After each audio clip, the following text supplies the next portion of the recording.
Ele entrou dentro da casa, pegou o isqueiro. Quando ele voltou, quando ele foi bater o isqueiro pra ver essa situação, né? Passou a cena no meu olho, galera. Passou a cena aqui no meu olho. Um incêndio. Todo fogo, super alto, aqui no meu olho. E aí, quando eu vi isso, eu gritei. Eu falei, não! Só que quando eu gritei, ele já tinha batido o isqueiro. Não deu tempo. E aí, aconteceu um incêndio.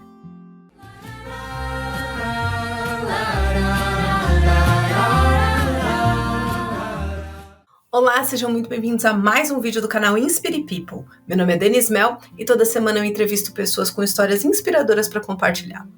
Já imaginou que um evento totalmente inesperado pudesse mudar a sua perspectiva de vida? Pois foi exatamente o que aconteceu com a nossa convidada de hoje. Ela é esposa, é mãe, é formada em educação física, mas teve a sua vida virada de cabeça para baixo depois de sofrer um acidente que deixou o seu corpo queimado em 60%. Mas essa não é uma história trágica não, viu? Escuta bem o que ela tem para falar. É sobre essa história de sobrevivência e um novo olhar sobre a vida que eu recebo hoje, Gabriela Schell. Obrigada! Antes de tudo, eu quero agradecer pelo convite. Eu estou muito feliz de estar aqui com você para poder contar um pouquinho sobre a minha história de vida e o que eu aprendi com tudo isso. Você hoje é formada em educação física, né? Isso. Você entrou na faculdade quando? Eu entrei na faculdade com 18 anos, cursei 1 ano de educação física. E aí que aconteceu a situação. E que acidente foi esse que aconteceu, Gabi? Saí da faculdade e fui para casa do meu ex-namorado e a gente começou a lavar a moto. Ele foi tentar, o meu ex-namorado, ligar a moto. Ele não conseguiu ligar. E daí veio uma questão na cabeça dele assim, eu deixei a moto na chuva, então deve ter entrado água na gasolina. Eu vou pegar a gasolina, eu vou jogar a gasolina no balde, do balde eu vou jogar no chão, e nessa situação eu vou pegar um isqueiro. E se eu pegar o isqueiro e bater na gasolina e pegar fogo, quer dizer que não tinha água. Ele entrou dentro da casa, pegou o isqueiro. Quando ele voltou, quando ele foi bater o isqueiro pra ver essa situação, né? Passou a cena no meu olho, galera. Passou a cena aqui no meu olho. Um incêndio. Todo fogo, super alto, aqui no meu olho. E aí, quando eu vi isso, eu gritei. Eu falei, não! Só que quando eu gritei, ele já tinha batido o isqueiro. Não deu tempo. E aí, aconteceu um incêndio. O fogo saiu e foi direto para as minhas pernas. E graças a Deus, com um grito que eu dei lá na hora, que eu falei assim, não! A minha ex-sogra foi ver o que estava acontecendo. E ela se deparou comigo pegando fogo. E aí, graças a Deus, ela pegou uma coberta. Na hora que ela me viu, ela pegou a coberta e abafou. Qual percentual do seu corpo foi queimado? 60% do meu corpo foi queimado. 60% do meu corpo foi queimado. 1º, 2º e 3º grau. As minhas pernas, que foi aonde iniciou o fogo, do joelho para baixo, ela é total 3º grau. E esse na verdade, é o princípio da situação, né? Porque depois daí começa um longo processo de cicatrização, um longo processo de reabilitação. Como que foi? 4 meses internada, entre a vida e a morte. E nesse período de 4 meses, 3 vezes para o CTI. A primeira vez foi quando aconteceu o acidente, que eu fui automaticamente para o CTI. E depois eu cheguei a pegar bactéria. E depois eu me deu água no pulmão.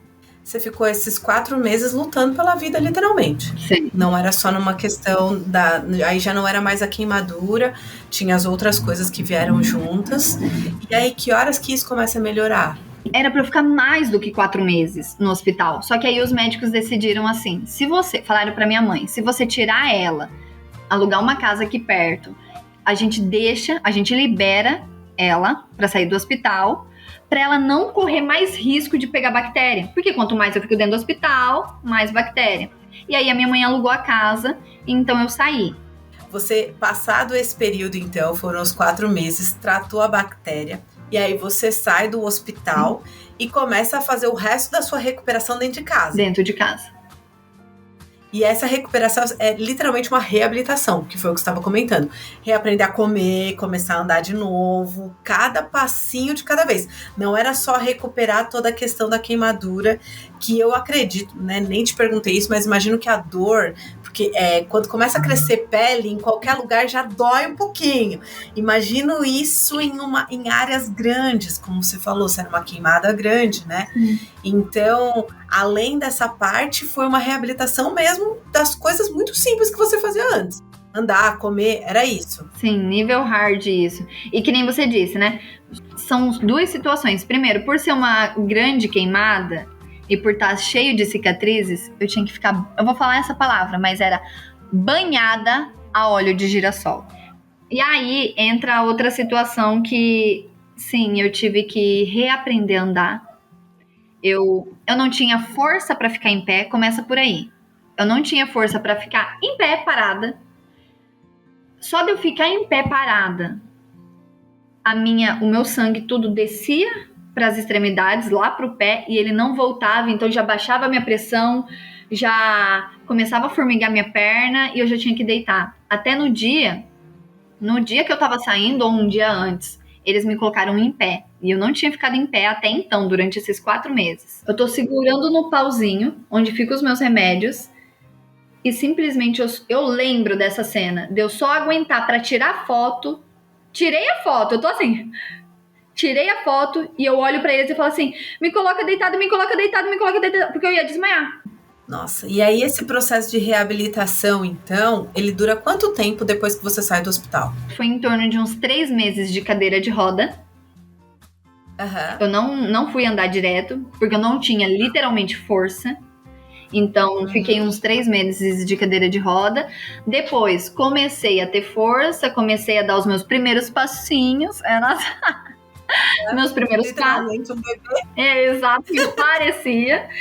E aí, além de tudo isso, de força, começar a andar, galera, como as minhas pernas foi onde eu mais queimei, olha só, pensa comigo.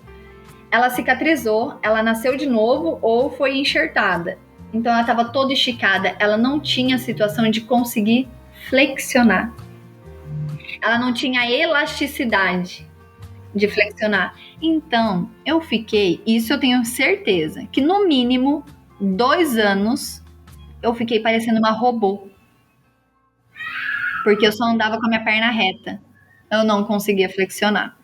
Tá, foram 3 meses depois meio de reabilitação, você volta a andar, mas em algum momento as coisas começam a se normalizar. Eu ia falar, foi uma fisioterapia, porque além de tudo, a pessoa fazia educação física, né? Ela era uma profissional da saúde que trabalha inclusive com essa parte de reabilitação. É o que temos, né? Entendi. Mas não houve, então, uma etapa de fisioterapia, mas você foi aos poucos. Na verdade, houve. Eu fui lá, peguei, falei, vou fazer fisioterapia. Era na esquina da minha casa. Olha que incrível. Só que, na primeira sessão, eu já achei irritante. Tipo, a pessoa falava assim, faz 3 de 10, assim. E aí saía e me deixava sozinha. Aí eu lembro que eu olhei e falei assim, cara, se é pra fazer isso, eu vou fazer em casa. Não vou vir aqui num local pra fazer isso. E aí eu já tava morando sozinha, eu falei, eu vou deixar aqui tudo que eu tenho, que eu tinha pegado as guias, né? Eram acho que 7 guias. Falei, cara, de coração, tchau, obrigado, eu vou fazer essa reabilitação sozinha. E aí eu comecei a viver esse processo. Só que aí foi uma decisão minha, mas eu não neguei a reabilitação. Eu não deixei ela de lado. Só que eu fiz do meu jeito. Eu comecei a brincar com os vizinhos, que eram crianças. Eu comecei a correr, comecei a me exercitar e comecei a viver esse processo de normalizar. E aí, depois que você, então, consegue, você fez o seu próprio processo de reabilitação, como você comentou, você volta para a faculdade. Bom, galera, o acidente foi dia 7 de outubro. Eu saí do hospital dia 7 de fevereiro. E eu voltei para a faculdade em julho. Fevereiro. Março, abril, maio, junho, julho. 5 meses depois. E 5 meses depois eu estava morando sozinha aqui na capital e fazendo faculdade. Eu ia a pé para a faculdade. Você é um milagre, literalmente, porque passar por todo esse processo em tão pouco tempo e ter uma recuperação, e aí sua vida andou normal. Depois você entra na faculdade, vai lá, se desafia. A pessoa, você casou na faculdade? Casei quando eu finalizei a faculdade. Quando você finalizou a faculdade. Hoje é mãe? Sim. 3 anos. Meu Deus do céu. E agora passaram-se 8 anos do acidente. 8 anos. Que história inspiradora, eu ver tudo isso mesmo, essa força de vontade. E aí, ô Gabi, que nova perspectiva você acha que você adquiriu através desse processo? Não foi um processo fácil, mas alguma coisa te despertou para algo novo, não? Eu acho que qualquer desafio que a gente passa, ele serve para nos impulsionar. É que a força que nós estamos em busca, que nós precisamos, ela tá dentro da gente. Ela não tá no outro, ela tá dentro da gente. Por que eu digo isso? Porque sim, os meus médicos, os enfermeiros que estavam comigo falaram: Gabi, não vai por esse lado.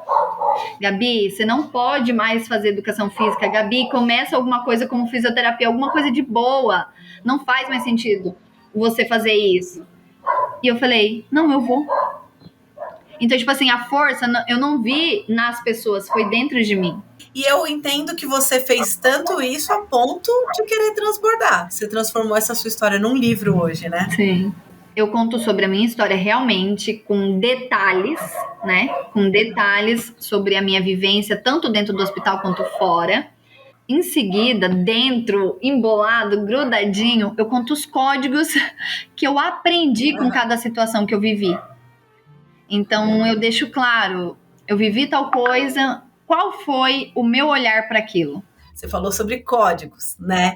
Se você pudesse resumir essa sua jornada de sobrevivência em uma palavra, ou em uma frase, ou em um aprendizado, qual que seria? A força e a clareza do que a gente quer.